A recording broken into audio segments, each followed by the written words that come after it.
औज़ु बिल्लाहि मिनश शैतानिर रजीम बिस्मिल्लाहिर रहमानिर रहीम।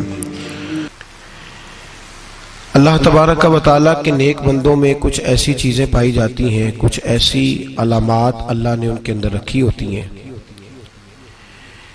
कि उनकी वजह से मुआशरा अमन, सुकून, प्यार और मोहब्बत का मुआशरा बन जाता है।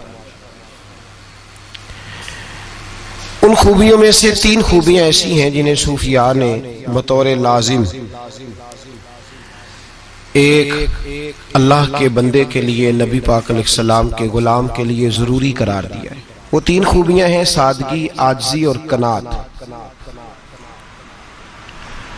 जिस आदमी के अंदर ये 3 बातें पाई जाती हैं कि वो सादा भी हो, इज्जो इनकिसार वाला भी हो और जो चीज़ें अल्लाह ने उसे दी हो उस पर उसकी कनात भी हो, वो राजी भी हो, तो ऐसे शख्स पर अल्लाह तबारक व तआला की खास रहमत नाजिल होती है जिस बंदे के अंदर ये सलाहियतें पाई जाएं। हम देखते हैं कि इस जमाने में सादगी, आजिज़ी और कनात वाला पहलू खासा मुश्किल होता चला जा रहा है। कोई भी बरादरी हो, कोई भी कबीला हो, कोई भी इलाका हो, लोगों को अपना आप दिखाने का बहुत शौक होता जा रहा है।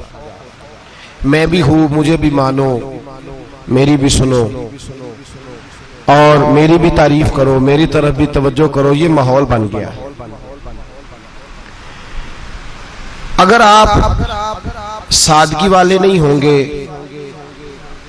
तो फिर आपने कुछ चीजें उधार की ओढ़ी होगी जो असल ने, सादगी जो होती है वो असल होती है, असल रूप होता है आदमी का।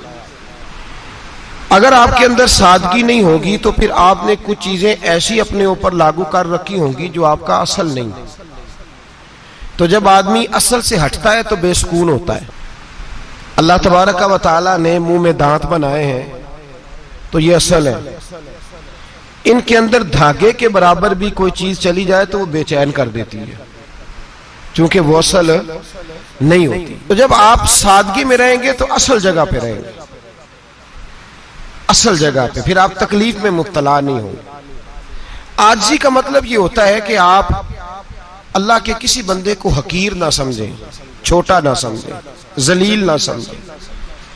एक होती है एहसासे कमतरी कि समझना कि मैं माली तौर पे मेरे पल्ले कोई शय नहीं है, देखो कितना, ये एहसासे कमतरी है। आज ये होती है कि ये ना समझ ले बंदा कि मेरे अंदर सलाहियत ज्यादा है, ये कमी है, ये छोटा है, ये निकम्मा है, ये बिल्कुल गुनाहगार है, ये तकब्बुर है। आजिज़ी से रहे, अल्लाह के हर बंदे को अपने से अफजल समझे, आजिज़ी के साथ रहे। कनात ये है कि आपको जो अल्लाह ने दिया है समझे कि मेरा रब सबसे ज्यादा मेरे ऊपर ही मेहरबान है, उसने जो मुझे दिया है वो किसी और को नहीं दिया।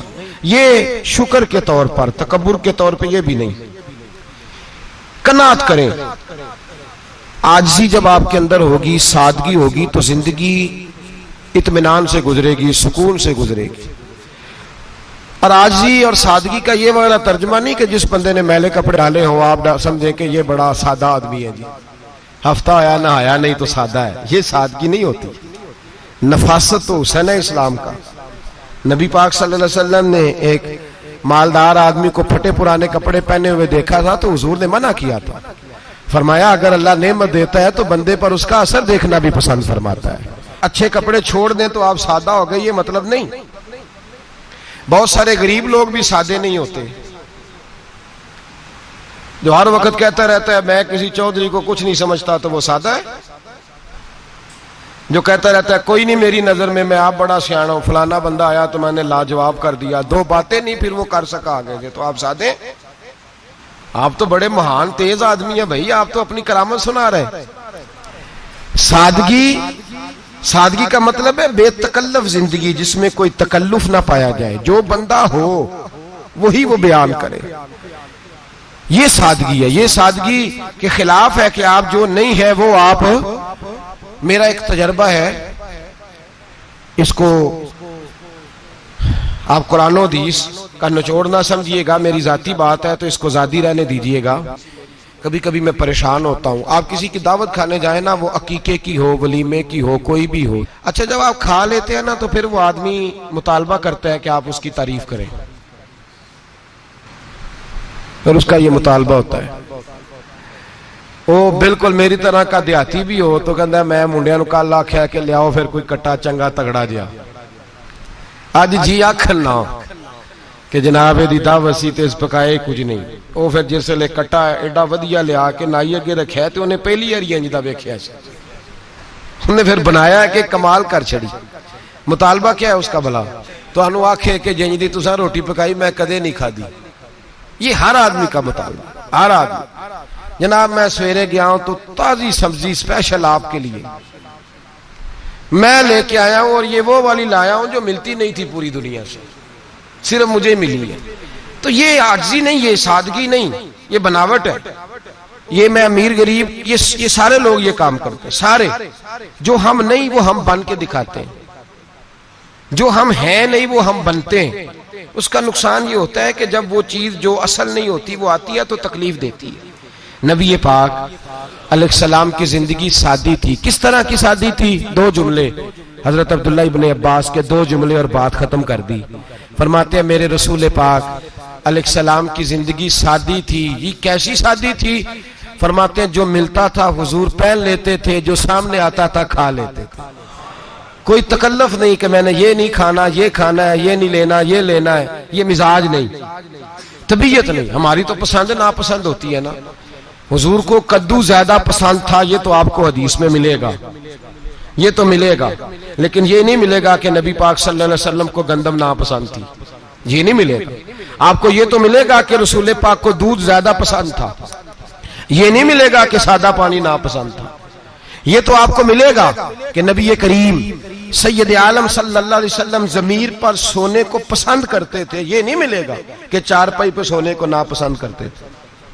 यानी हुजूर की जिंदगी सादी है, उसमें तकल्लुफ हमारी पसंद नापसंद होती है, और जो जोश है हमें पसंद नहीं वो फिर है ही नहीं सही, वो गलत हो गई फौरन, वो सिरे से उसका कोई असर ही नहीं रहा, वो बिल्कुल तबाह हो गई। मेरे हबीब पाक सैयद आलम अलैहिस्सलाम ने सादी जिंदगी गुजारी और आजिज़ी वाली जिंदगी गुजारी।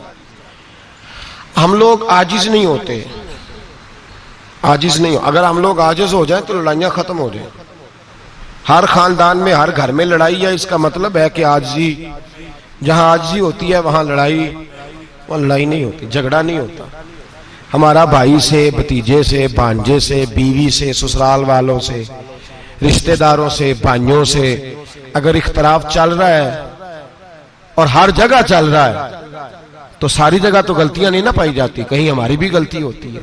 तो ये जो इख्तलाफ चल रहे हैं और सुलह नहीं हो रही, इसकी वजह यह है कि हमारे अंदर आजिज़ी इनकिसारी हो, तो फिर तो झगड़ा ही कोई नहीं। मेरे नबी पाक अलैहिस्सलाम की जिंदगी में आजिज़ी है, इनकिसारी है। इसलिए हुजूर ने कभी लंबी चौड़ी बातें नहीं सुनाई।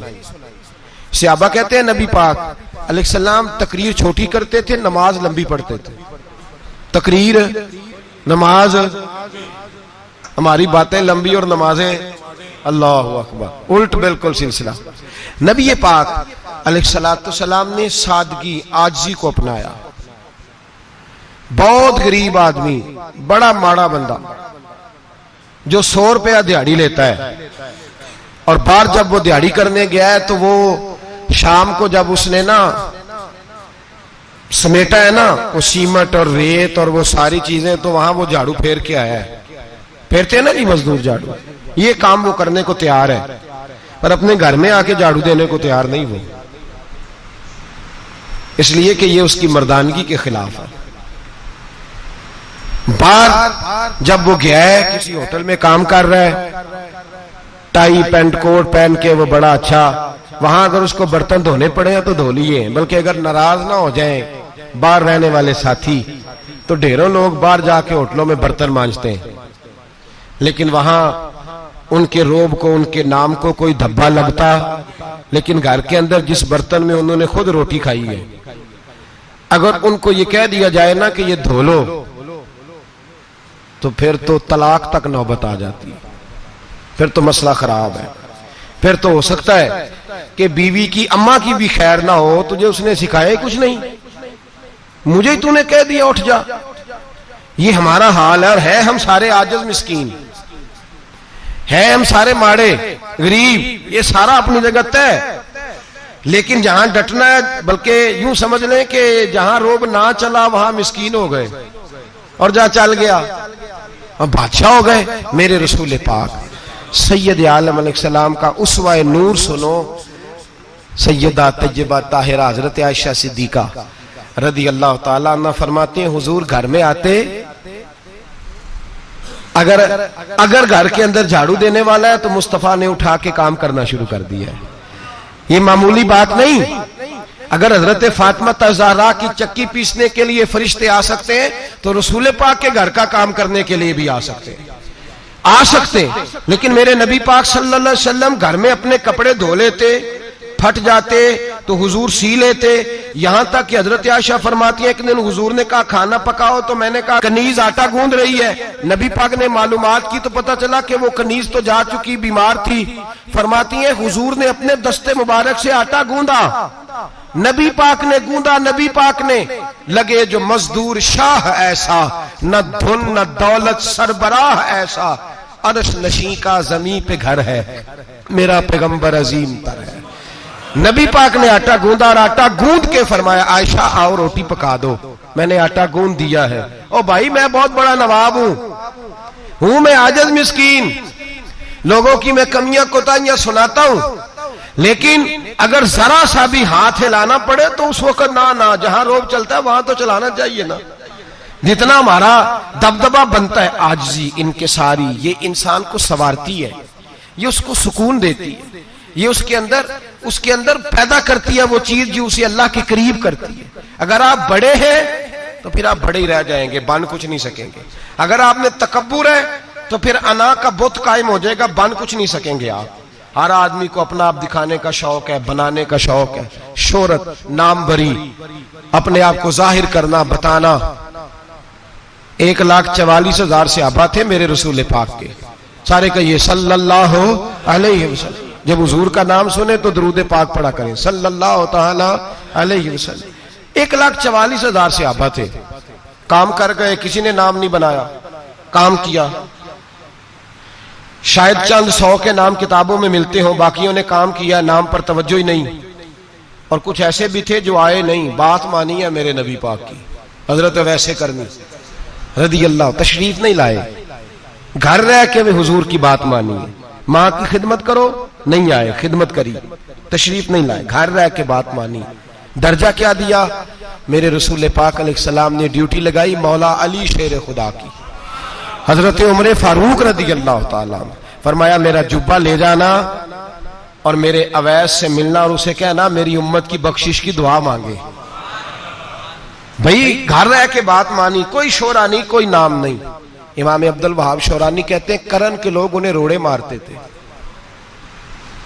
और उनसे पूछते थे तेरा नाम क्या है, तो जनाबे वैसे करनी फरमाते थे अगर तो कयामत में बख्शा गया तो नाम बता दूंगा, और अगर वहीं अड़ गया तो नाम से क्या रह जाएगा, यहां तो लिखा रह जाएगा।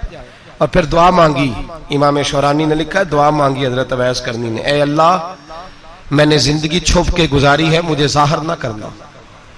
मैं सिरापा मखजन राज था और रहा था मुद्दतों राज में, ये तो तेरा शौक के दीद कशा कशा मुझे खींच लाया मजाज में। ए अल्लाह मैंने पर्दे में वक्त गुजारा है, अल्लाह मस्तुरना बिसुत्रिकल जमील। ए अल्लाह बस मुझे पर्दों में रखना, पर्दों में उठ बुलिया चल उथे बसिए, जिथे बस देनी सारे ही अन्ने, ना कोई साडी जात पछाणे ना कोई सानू मन्ने। ए अल्लाह मुझे पर्दा दे, शोहरत नहीं चाहिए, मेरा नाम ना हो, कोई जाने कोई पहचाने ना, बस मैं तेरा हूं तो छुप के तेरे पास आ जाओ। इमाम फरमाते अल्लाह 70,000 फरिश्ते कयामत के दिन हजरत वैसे करनी की शक्ल के पैदा करेगा और उन फरिश्तों के अंदर छुपा के जनाबे अवैस को अपनी और अपने महबूब की बारगाह तक ले जाएगा। चूंकि वो छुपे रहे, जरूरत नहीं। मैं सिरापा मखजन राज था, मैं तो रहा था मुद्दतों राज में, ये तो तेरा शौक के दीद कशा कशा मुझे खींच लाया मजाज में। शौक नहीं, मुझे भी पूछ लो, मेरा भी नाम ले लो। अब तो इस कदर ज्यादा अना का बुत आ गया, रोटी खिलाओ जिसको खिलाई उसकी फोटो खींच के फेसबुक पे दो, पानी पिलाया तो पहले उसकी फोटो दे लो, अगर सलाम लिया तो पहले छोड़ दो यार, बस करो। ये ना के बुत बना लिया हम लोगों, किस चक्कर में पड़ गई है दुनिया। एक गरीब को 2, 4, 5 रुपए क्या दे दिए, एक आटे का थैले का दे दिया, 4 अखबारों में खबर दे दी, ये आजी है, ये तरीका है। अब तो लोग यहां तक रियाकारी करने लगे, नमाज पढ़ने के लिए आते हैं तो पहले फोटो खींच के आते हैं जुम्मे की तैयारी करते हुए। बस कर दें, बस करें, कहीं रुकें, किसी जगह स्टॉप करें, अपने अंदर इंकिसारी पैदा करें। जो खत्म हो गया वो बच गया, जो अपने आप को बनाता रहा वो कभी बन ना सका। बचा वही जो रब की बारगाह में मिट गया। हमारी तो उम्र गुजर गई है अपने आप को तामीर करते, सारी जिंदगी गुजर गई। मेरा भी नाम लो, 30 साल में रह के आया हूं जी सऊदी अरब के फलाने महल्ले में, किसी से मेरा नाम पूछोगे तो पहुंच जाओगे। क्या होते थे आप वहां, क्या नाम पूछे? वहां तो बादशाहों के नाम अब कोई नहीं लेता, मिट गए, जो आए थे चले गए। गखड़ आना तो चौक से किसी से भी पूछ लेना, मैं भी होता हूं, क्या होते हो? यहां बड़े लोग थे जिनका तूती बजता था, खत्म हो गए। तू और मैं भी जाने वाले, और जमाना आएगा, मिटने के लिए दुनिया आई है। अगर दुनिया में खुद ब खुद अपने आप को मिटा के रखोगे तो अल्लाह इज्जत अता फरमाएगा। हम तो इतना खड़े हुए हैं कि बहनों से, भाइयों से, ससुराल से, रिश्तेदारों से कट गए हैं बिल्कुल, इसलिए कि बुत नहीं टूट रहा अंदर का। मेरे नबी पाक सैयद आलम अलैहिस्सलाम के गुलाम बड़ा कुछ थे, पर उनकी जुबानों पे कभी कुछ होने का जिक्र नहीं आया। बड़ा कुछ थे वो, बड़ा कुछ थे। हजरत अबू बकर सिद्दीक रदी अल्लाह, बड़ा कुछ थे ना, क्या बात थी। मेरे मुस्तफा करीम सैयद आलम सल्लल्लाहु अलैहि वसल्लम ने फरमाया, अबू बकर मेरा वो खलील है कि दुनिया में भी मेरा सज्जन है, कयामत में भी मेरा दोस्त होगा, दुनिया और आखिरत में। वही अबू बकर है। महल्ले में 7 गरीब बच्चियां रहती हैं, वो कहती हैं हमारी बकरियां, बाप फौत हो गया, बकरियों का दूध धो दो। तो अबू बकर सिद्दीक बकरियों का दूध धोने चले जाते हैं, उनके घर का काम काज करके आते हैं। सैयदना उमर फारूक, मेरे नबी पाक अलैहिस्सलाम ने फरमाया, फरिश्ते 950 साल मेरे उम्र की शान बयान करें तो खत्म नहीं हो सकती। इतना बड़ा शख्स उमर फारूक, इतना बड़ा आदमी। एक दिन ऐलान किया उमर फारूक ने, लोगों मस्जिद में आओ, बात करनी है। अमीरुल मोमिनीन का पैगाम है, सारे मस्जिद में आ जाए। खचाखच मस्जिद नबी सहाबा से भर गई, और ऐसा जब ऐलान होता था तो सहाबा दौड़ के आते थे। शायद को जंग है, शायद किसी ने हमला कर दिया है, शायद कोई नई बात है, दौड़े आए लोग। मस्जिद नबी खचाखच भर गई। सैयदना फारूक आजम रदी अल्लाह तआला अन्हु मिंबर पे बैठे। हजरत अब्दुर्रहमान इब्ने औफ रदी अल्लाह तआला अन्हु फरमाते हैं कि सहाबा तजस्सुस के देख रहे हैं कि पता नहीं किसी तरफ से पैगाम नहीं आ गया, कोई काफिर हमला नहीं करने लगा, अल्लाह जाने क्या हुआ है, बड़ी परेशानी है। उमर बैठे, अल्लाह की हम्द की, नबी पाक सल्लल्लाहु अलैहि वसल्लम पर दुरूद पढ़ा, और फिर उमर फारूक बोले, फरमाने लगे, मैं जब मक्के में रहता था ना तो कभी घर में कहत आ जाता था, कभी कहत आता था घर में, बकरियों के दूध खुश्क हो जाते थे, गंदम नहीं मिलती थी, पानी नहीं होता था। तो फरमाया मेरी अम्मा मुझे खाला के घर भेज देती थी। कबीला बनु मखजूम, उस कबीले में मेरी खाला की शादी हुई थी तो वो मालदार लोग थे, उनके पास ज्यादा बकरियां, ज्यादा ऊंट, ज्यादा गायें, ज्यादा खेत थे। हजरत उमर फारूक फरमाने लगे, मैं उनके घर जाता तो मेरे खालू समझ जाते कि उमर को इसलिए भेजा गया है कि कहत आ गया है। फरमाते हैं वो मुझे सवेरे बकरियां चराने ले जाते, शाम तक मैं उनकी बकरियां चराता। अमीरुल मोमिनीन उमर, एक तरफ मसला यह है कि कैसर और किसरा की दीवारें हिल रही हैं उमर के नारों से, और इधर उमर मिंबर पे बैठ के खुतबे दे रहे हैं। फरमाते मैं बकरियां चराता, शाम तक खाला के घर जाके मजदूरी करता, और फरमाते शाम होती तो एक मुट्ठी किशमिश मुझे देते वो। आप फरमाते मैं बड़े कद वाला था, एक मुट्ठी किशमिश मिलती है, कभी एक मुट्ठी खजूरें, मैं शाम को खा के सो जाता। कई महीने यूं ही गुजरते तो मेरी अम्मा का पैगाम आता कि हालात सही हो गया, मेरे बेटे को भेज दो। ये बात कही, हजरत उमर रोने लगे और फिर कहने लगे अब वो वक्त आया है कि लोग मुझे अमीरुल मोमिनीन उमर कह के पुकारते हैं। बस ये 2 बातें की। उमर ने कहा चलो जोहर का वक्त हो गया, अजान पढ़ो, उठो नमाज पढ़े, उठो। अजान हुई, इकामत हुई, जनाब उमर ने नमाज पढ़ाई, लोग चले गए तो सैयदना अब्दुर्रहमान इब्ने औफ जराना था जनाब उमर से, बाजू पकड़ के कहने लगे उमर सियाना बंदा यार, तू ये दो बातें सुनाने के लिए इतना मजमा इकट्ठा किया था, ये दो बातें कहने के लिए कि मैं खाला के घर जाके मजदूरी करता था तो एक मुट्ठी किशमिश मिलती थी, एक मुट्ठी खजूरें, ये कहने के लिए कि मैं बकरियां चराया करता था। तो हजरत उमर फारूक रदी अल्लाह ताला अन्हु फिर रोए, फिर आंखों में आंसू आए। कहने लगे अब्दुल रहमान, आज ना मिस्र शाम से कुछ लोग आए थे और वो बता रहे थे कि उमर तेरा डंका वहां भी बड़ा बजता है। वो मुझे कह रहे थे तेरे नाम के वहां भी बड़े दबदबे हैं, बड़े तज़किरे हैं। तो मेरा नफ्स मुझे कह रहा था उमर देखा देखा तू यहां बैठा है और वहां तेरे नाम का शोर हो रहा है, मुझे इसने बड़ा किया है। तो मैंने आज मुस्तफा के सारे गुलाम इकट्ठे करके अपनी औकात बता दी है।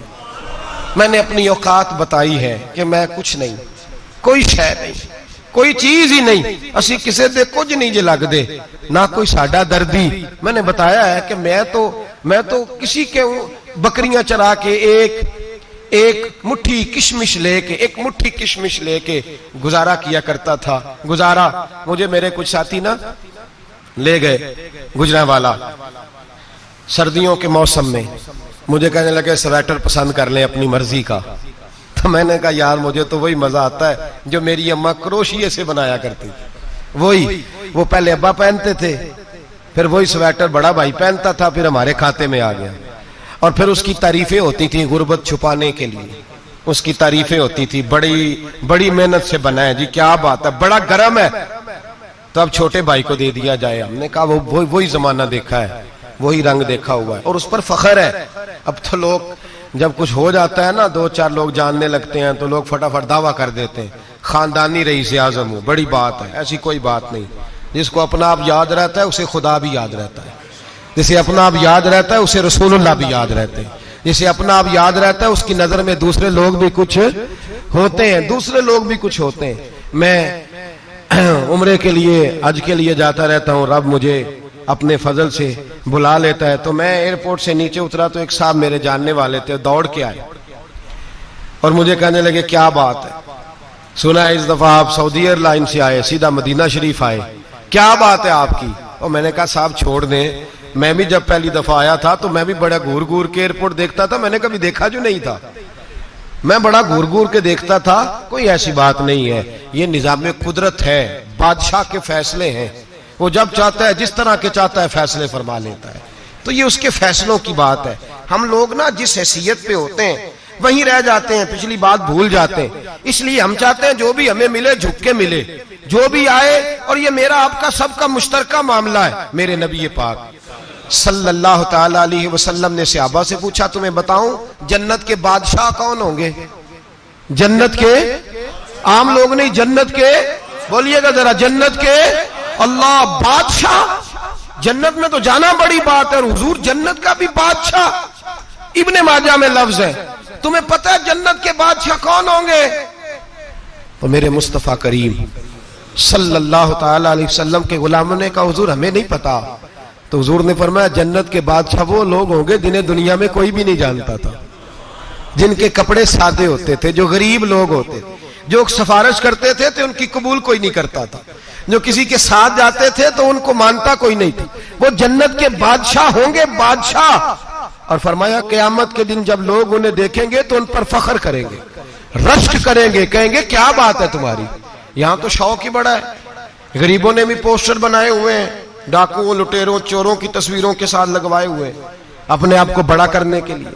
आजी इख्तियार करें, आजी इख्तियार करें, अपने आप को मिटाने की कोशिश करें। रब करीम के बंदे आगे बढ़ बढ़ के अपना आप दिखाते नहीं, बड़ा शौक है, पहले फोटो खिंचा लो, बाकी बातें बाद में होंगी, पहले वीडियो बना लो, बाकी कुछ और बाद में होगा, पहले। अब तो परसों तरसों मुझे एक मौलाना कहने लगे कि आपसे मैंने, वो यहाँ जुमा पढ़ने आते हैं कभी कभी, मेरे दोस्त हैं, कहते हैं आपसे मैंने सुना था कि अगर कोई उस नबी पाक का फरमान है, अगर कोई नजराना दे तो उसको ले लो, अगर कोई तोहफा दे तो उसको, हुजूर ने फरमाया ले लो, अगर तुम्हें को देता है, अपनी मर्जी से, मांगना मना है, खुद दे दे तो ले लो, वरना एक वक्त आएगा तुम मांगोगे तुम्हें मिलेगा नहीं, जब को दे दे तो ले लो।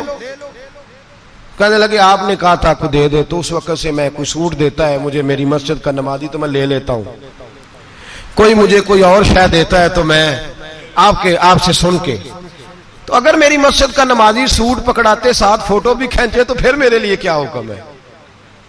वो खुशबू की डब्बी देते हुए साथ फोटो भी खींचे, फिर मेरे लिए क्या हुक्म है? कहने लगे रमजान में ये हाल हुआ है कि लोग कपड़े दे रहे थे और फोटो खींच रहे थे। क्या चक्कर है, कहां चले गया? गरीब आदमी की इज्जत नफ्स को कुचल डाला पकड़ के। एक जोड़ा साल के बाद इमाम को दिया, उसकी भी तस्वीर खींच के फेसबुक पे दे डाली। ये हमारी आजिज़ी है, ये हमारा प्यार है, ये हमारा अंदाज है। भाई ये हम गलत रास्ते पे, गलत डगर पे चल निकले, हमें वापस आना पड़ेगा। मेरे नबी पाक अलैहिस्सलाम ने आजिज़ी को पसंद किया। हुजूर शोहरत से, नामवरी से दूर रहते।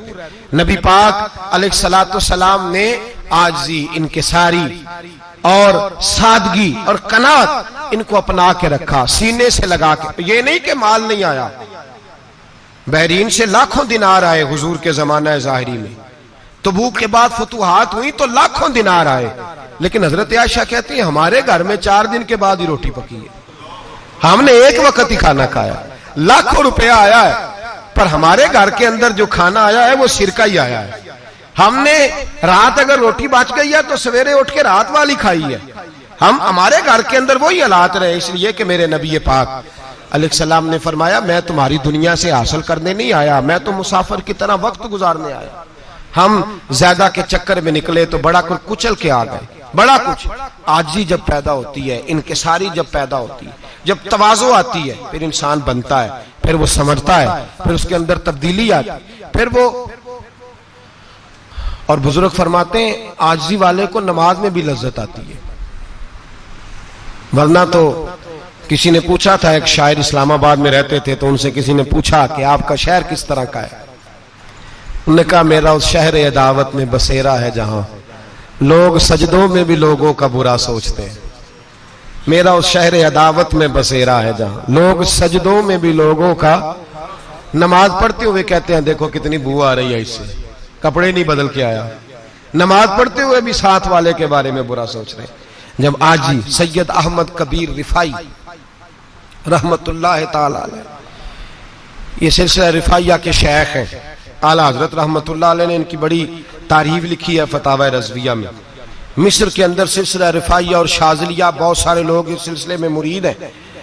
सैयद अहमद कबीर रिफाई इतने बड़े सूफी थे कि मेरे मुस्तफ़ा करीम सल्लल्लाहु अलैहि वसल्लम के रोजे पर हाजिरी देने गए। नबी पाक की बारगाह में हाथ दुआ करें, अल्लाह हम सबको वहां हाजिरी नसीब फरमाए, अल्लाह हम सबको बार बार ये मौके अता फरमाए। सैयद अहमद कबीर रिफाई हाजिरी देने गए तो जब नबी पाक के गुम्बद पे पहुंचे तो कहने लगे या रसूलल्लाह मैं कब्र देखने नहीं आया, मैं तो दीदार करने आया। हुजूर ये तो ज़ियारत में करता रहता था, दीदार करने आया। ये कह के रोने लगे। इतनी देर रोए कि मेरे मुस्तफ़ा करीम ने अपना दस्ते मुबारक कब्र से बाहर निकाल दिया, हाथ मुबारक बाहर आया। 10,000 लोगों ने देखा। कितने लोगों ने? अब यहां भी लोगों को शक होगा जी कैसे बाहर आया, तो बुखारी सुना देता हूं, मसला जरा हल हो जाए। मस्जिद नबी की तामीर हो रही थी, तामीर तो कहते हैं कि दीवार नहीं, तामीर करते वक्त ना एक दीवार गिरी, ये बुखारी के लफ्ज है। दीवार गिरी तो एक पैर बाहर आ गया। पैर को देखा तो कहते हैं हाथ रखते थे तो उसमें बिल्कुल ऐसे था जैसे खून साइडों पे हो गया, बिल्कुल जिंदा। शोर हो गया कि ये नबी पाक का कदम मुबारक है, हुजूर का। बहुत सारे लोग इकट्ठे हुए, उलमा को बुलाया, पैर देखा तो कहने लगे नबी पाक का नहीं, ये तो सैयदना फारूक आजम का है। जब ये कहा ना फारूक आजम का है तो फिर एक शोर उठा कि ये हाल है उनके गुलामों का, तो सरकार का आलम क्या होगा। ये हाल है उनके गुलामों का तो फिर सरकार का आलम। ये बुखारी है। तो जिंदा है वल्लाह, तो जिंदा है वल्लाह, मेरी चश्मे आलम से छुप जाने वाला। सैयद अहमद कबीर रिफाई इतने बड़े, नबी पाक सल्लल्लाहु अलैहि वसल्लम ने दस्ते मुबारक बाहर निकाला, 10,000 लोगों ने देखा। किसी ने हजरत सैयद अहमद कबीर रिफाई से पूछा कि बाबा इतना बड़ा दर्जा, इतना बड़ा मकाम कैसे मिला? तो बाबा जी कहने लगे जिंदगी में कभी किसी को हकीर नहीं समझा, किसी को कभी हकीर, कभी किसी को अपने से कमतर नहीं समझा। तो अल्लाह ने, देखे ना, अगर आप नहीं समझेंगे तो उसके लिए भी आपको उन्वान मिल जाएंगे, और अगर समझना है अपने आप को बड़ा तो उसके लिए भी मौके मिल जाते हैं। हजरत शफीक बल्खी बहुत बड़े सूफी बुजुर्ग हुए, पर नौजवान थे, जवानी में ही अल्लाह ने बड़ा मर्तबा दिया। हजरत अब्दुल्ला बिन मुबारक बूढ़े थे, दोनों एक महफिल में इकट्ठे हुए। अब बगदाद सारा मानने वाला था और दोनों का मानने वाला था। आखिर में दुआ बुजुर्ग कराया करते थे महफिल के इख्तिताम पर। हजरत शफीक बल्खी जनाब अब्दुल्ला बिन मुबारक से कहने लगे, आप दुआ करें, आप दुआ करें, आप बुजुर्ग हैं। अब जिसने जो मानना है उसे उसके लिए उन्वान भी मिल जाएगा। हजरत सैयदना अब्दुल्ला बिन मुबारक कहने लगे, बेटे तू दुआ कर, तेरी उम्र थोड़ी है, तेरे गुनाह भी थोड़े हैं, तेरी उम्र थोड़ी है, तेरे गुनाह भी थोड़े हैं। तो सैयदना शफीक बल्खी कहने लगे, नहीं हुजूर आप दुआ करें, आपकी उम्र ज्यादा है तो नेकियां भी तो ज्यादा ही है ना, नमाजें भी तो आपकी ज्यादा है ना, रोजे भी तो ज्यादा, रमजान भी तो आपकी उम्र में ज्यादा है ना, आज भी तो आपने ज्यादा। अगर आपने किसी को अपने से बड़ा समझना है तो उन्वान आपको मिल जाए, छोटा समझना है तो उसके लिए भी उन्वान आपको। बात तो ये है कि आप क्या करना, अगर आप किसी को हकीर समझना चाहते हैं तो बात खत्म हो गई। सैयद अहमद कबीर रिफाई फरमाते हैं, जिंदगी भर कभी किसी को हकीर नहीं समझा। अल्लाह की सारी मखलूक की क्या बात है। अल्लाह कुरान में कहता है, इन्नल्लाह ला यस्तही अन यदरिब मसलन मा बऊदतन फमा फौकहा। अल्लाह शर्म नहीं करता कि एक मच्छर की मिसाल बयान करे या उससे भी कमतर। अल्लाह मच्छर की बात करता है इतना बड़ा होके, वो कहता है मैं करूंगा, मेरी मखलूक जो है मेरी तो हजरत अहमद कबीर रिफाई फरमाने लगे, मैंने कभी किसी को हकीर, बोलिए कभी किसी को हकीर। हम लोगों के पास उन्वान बड़े हकीर समझने के लिए, हम समझ लेते हैं। अमीर आदमी कहता है गरीब मेहनत क्यों नहीं करता, मेहनत करे अमीर हो जाएगा, उन्वान हुआ कि ना तनकीद करने का। 4 बच्चे हैं, करें कमाई, अमीर हो जाएंगे। अब वो हकीर समझ रहा है गरीब को, गरीब भी अमीर को हकीर समझता है। वो भी कहता है जो इसने कमाया सारा ही हराम है, जायज एक पैसा नहीं, उसने भी हकीर समझ लिया। यानी वो ये कह रहा है कि मैं हलाल खाता हूं, ये अमीर हराम खाते हैं, तो बात खत्म हो गई। उसने भी हकीर समझ लिया, इसने भी हकीर समझ लिया। अब उन्वान ही था ना, अगर उन्वान बदल लेते तो बात बन जाती। अमीर अगर ये कहता कि मैं इस गरीब की मदद करूंगा इसलिए कि पैसे मेहनत से नहीं मिलते, खुदा के फजल से मिलते हैं, तो वो ये ना कहता कि ये मेहनत करता तो आगे चला जाता। और गरीब अगर समझता इस बात को तो ये ना कहता अमीर सारे हराम ही खाते हैं, वो कहता भाई रब ने जो मेरे लिए पसंद किया मुझे दिया, जो इसके लिए पसंद किया इसे दिया, बात खत्म हो गई, झगड़ा खत्म। उन्वान तो मिल जाएगा आपको, मुस्बत भी और मनफी भी। तो अच्छी बात नहीं कि मुस्बत इख्तियार करें। सैयद अहमद कबीर रिफाई कहते हैं, मैं गुजर रहा था, एक दिन मेरे साथ ऐसा हुआ कि मैं गुजर रहा था खेत के अंदर से, इधर भी पानी था इधर भी पानी था। होता है ना पानी पानी होता है फसलों में कई दफा। कब होता है ज्यादा पानी?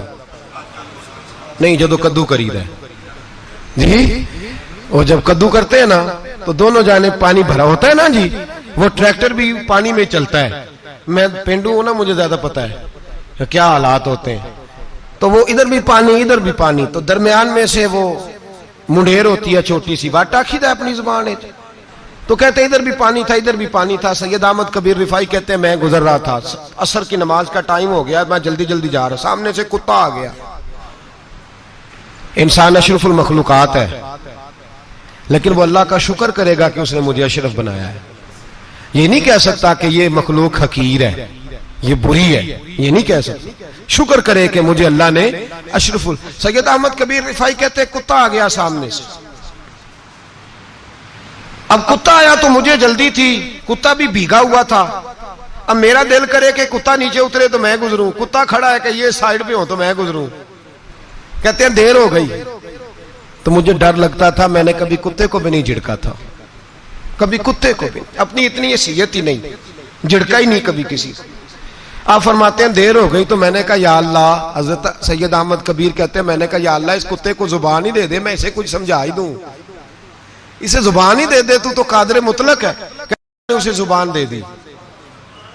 तो मैंने कुत्ते से कहा नीचे उतर जा, मैंने नमाज पढ़नी है। तो कहने लगा बाबा जी आप उतर जाए, आप उतर जाए, आप उतर जाए, मैं क्यों उतरूं? तो सैयद अहमद कबीर रिफाई कहते हैं मैंने उससे कहा कि बात यह है कि मेरे ऊपर नमाज फर्ज है, तेरे ऊपर फर्ज नहीं, तो मैंने नमाज पढ़नी है। अगर मैं खेत में उतर गया तो कीचड़ है, मेरे कपड़ों को मिट्टी लग जाएगी, पता नहीं पानी पाक है कि नापाक है, तो तू उतर जा, तेरे ऊपर नमाज नहीं फर्ज, तो मुझे जाने दे। तो सैयद अहमद कबीर रिफाई कहते हैं उसने ऐसी बात की कि मेरे ऊपर वजह तारी हो गया। कुत्ते ने बात की तो मैं कांपने लगा। राती जागे शेख सदावे, राती जाग दे कुत्ते, तैथों उत्ते मालक दा दर मूल न छड़ दे, भावे मारो 100 जुत्ते तैथों उत्ते। वो एक बुरकी दा कदर पछानन, भावे मालक हो मन सुत्ते तैथों उत्ते। रुखा सुखा खा दिने जार रुखा विच सुत्ते ते तैथों उत्ते। उठ बुलिया चल यार मना ले, नहीं ते बाजी लै गए नहीं कुत्ते। उठ बुलिया चल यार मना ले, नहीं ते बाजी लै गए कुत्ते ते तैथों उत्ते। सैयद अहमद कबीर रिफाई कहते हैं वो मुझे कहने लगा आप उतर जाए, तो मैंने कहा भाई मेरे ऊपर नमाज फर्ज है, तेरे ऊपर फर्ज नहीं, तू उतर जा, मेरे कपड़े आलूदा हो जाएंगे तो क्या करूंगा। तो कहते हैं उसने बात की तो मैं घबरा गया और छलांग लगा के मैं खेत में उतर गया। मुझे कहने लगा बाबा जी कपड़े अगर आपके कीचड़ से आलूदा हो गए तो पानी से साफ हो जाएंगे, और अगर मुझे हकीर जान के आपका दिल आलूदा हो गया तो 7 समुद्रों से भी साफ नहीं होगा। कपड़े पानी से धुल जाएंगे और दिल अगर तकब्बुर से आलूदा हुआ तो 7 समुद्रों से भी सही हो सकता ना। ना ना हकीर नहीं जानना, ना मौलवी को, ना सूफी को, ना दरवेश को, ना खेत में काम करने वाले को, ना पट्टे पे मजदूरी करने वाले को, ना गाड़ी का शीशा साफ करने वाले को, ना तेल डालने वाले को, ना किसी को हकीर ना जान, ना किसी के हाल पे तंज कर, ना किसी के गम का मजाक उड़ा, वो जिसे चाहे जैसा नवाज दे। ये मिजाज लुत्फ रसूल है। ना कोई आया लेके चला गया, कोई उम्र भर भी ना पा सका। मेरे मौला तुझसे गिला नहीं, ये तो अपना अपना नसीब है भाई, हकीर नहीं जानना। सैयद अहमद कबीर रिफाई फरमाते हैं वो कुत्ता तो गुजर गया, मैं दौड़ा घर गया, जाके मैंने गुस्ल किया, कपड़े बदले। फरमाते हैं पहले भी मैं असर पढ़ता था, पर आज जब नमाज पढ़ी तो बड़ा ही मजा आया। मैं सर सजदे में रखूं मेरा उठाने को जी ही ना चाहे, मैं रुकू में जाऊं तो मेरा सर उठाने को दिल ही ना चाहे। मेरा दिल करे आज मगरिब लेट हो जाए, आज सूरज देर से गुरूब हो, मैं आज सारा दिन असर ही पढ़ता रहूं। भाई जब तू आजिज़ी वाली पढ़ता है, जब तू इनकिसारी वाली पढ़ता है, जब तू हजरत सैयदना मुआविया बिन खुतैज रदिया, एक हजरत मुआविया बिन सुफियान है, एक मुआविया बिन खुतैज सहाबी है, वो कहते हैं मैं जंग फतह करके आया तो सख्त गर्मी का मौसम था, मुझे पता था कि उमर फारूक दोपहर को आराम कर रहे होंगे। आप फरमाते मैं मस्जिद नबी में बैठ गया, एक बच्ची जनाब उमर के घर से निकली तो मुझे कहने लगी मुआविया आपका नाम है? मैंने कहा हाँ। अंदर जाके जनाब उमर को बताया तो उमर दौड़े आए, और जब आए तो सर पे टोपी कोई नहीं, पैरों में जूता कोई नहीं। कहने लगे मैं तेरा इंतजार कर रहा था, आज मुझे उम्मीद थी तू आएगा, तूने बताया क्यों नहीं? तो मैंने कहा हुजूर मुझे पता है रात सारी आप चेहरे पे कपड़ा डाल के मदीने की गलियों में रहते हैं, तो दोपहर को आप आराम करते होंगे, इसलिए मैंने कोशिश की कि आपको बेदार ना करूं, आप आराम कर रहे होंगे, इसलिए ये मैंने कोशिश की कि मैं बैठता हूं मस्जिद में आराम करता हूं, जब आप आएंगे तो देखी जाएगी। हजरत उमर फारूक ने जलाल किया, फरमाया तू मुझे गाफिल समझता है कि मैं सो जाऊंगा? और आप फरमाने लगे मैं कौम का खादिम हूं जिसकी इतनी ज्यादा रियाया हो वो सो जाए चुप करके, मैंने जवाब नहीं देना अल्लाह की बारगाह में? फरमाया मेरे अमीरों की तरह सोने जागने के वक्त मुकर्रर नहीं, मैं कौम का खादिम हूं, जिस वक्त भी आया करो मुझे जगा लिया करो, मुझे कब्र में जाके खुदा को भी जवाब देना है, मोहम्मद मुस्तफा को भी जवाब देना है।